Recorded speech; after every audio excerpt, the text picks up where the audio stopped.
So the first thing I want you guys to do today is take out our notebooks, okay, and I want you to turn to the next available page, whatever it is. Just remember you record it in your table of contents.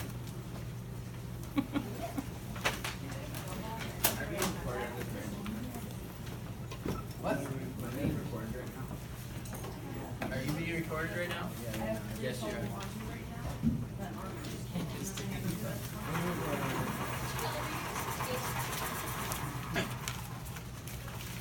Alright, and on that page we're going to make a little chart here. We're going to sort out some variables for us. So we're going to have a column labeled concept.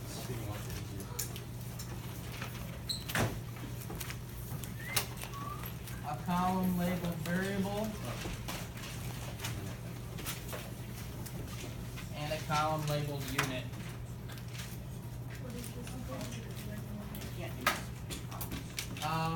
We're going to need about 6 lines.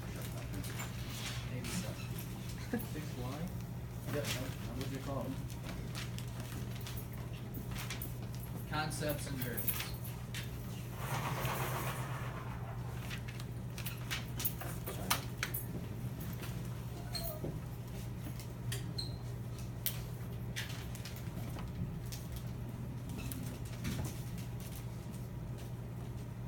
Alright, so this is going to be a page that's going to help guide our work today, because today, as I told you yesterday, we're going to be practicing doing some of these problems. And by say doing problems, I mean we're going to be working out average velocity and acceleration problems. So this will help you to sort everything out. So the very first concept that we talked about, and this is what I mean by concepts.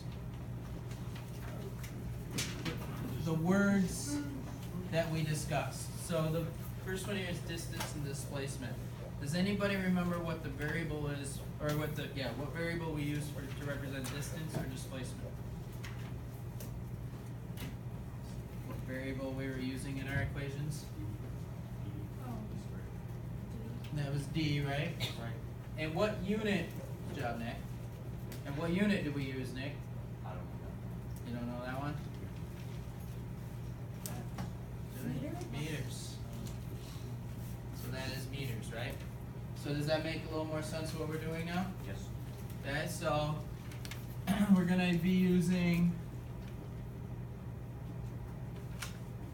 should have wrote speed first, sorry, speed and velocity. What variable do we have for that? Anybody remember? V, right? Yep. Do you remember the units, Joe? Meters per second, good. And we had one that represented acceleration. So we remember that variable. Okay. Vanessa, you remember the units?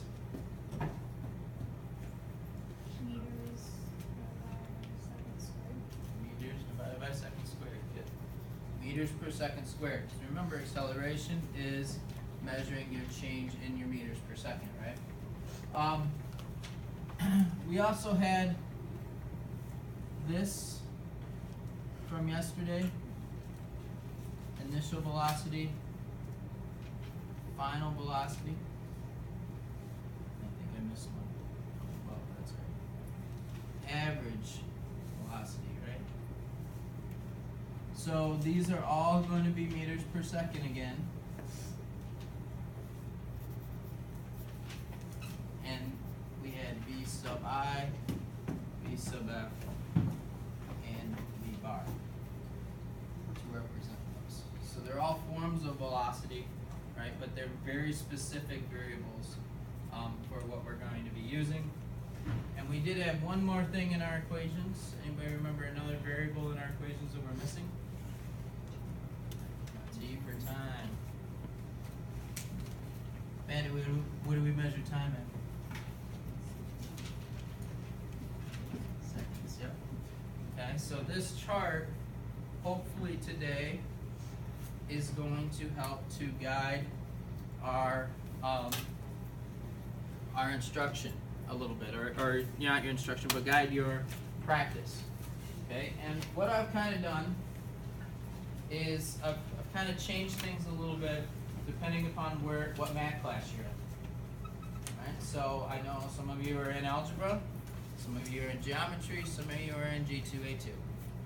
Okay, so if you're in algebra, I've kind of laid out things a little bit differently for you. Right? And if you're in geometry or above, then they're not laid out as specifically for you yet. Okay? And eventually we're all going to work to that point. But I need to know real quick who's in algebra first. So if you're in algebra, raise your hand.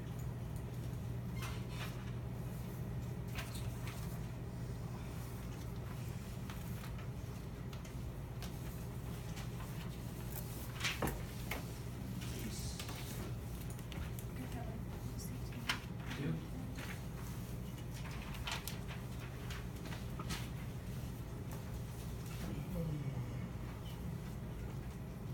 Well, you have that better. Alright. And so, who didn't just get a sheet? They're exactly the same sheets. Nothing's really changed with them. The problems are exactly the same. It's just laid out a little bit differently for you. Alright, and we're going to be using our 4 steps to solve these problems, right? So the 4 steps, anybody remember the 4 steps? The state unknowns, Knowns, yep, first. the unknowns, The unknown, blank, the blank equation, plugins, and then to solve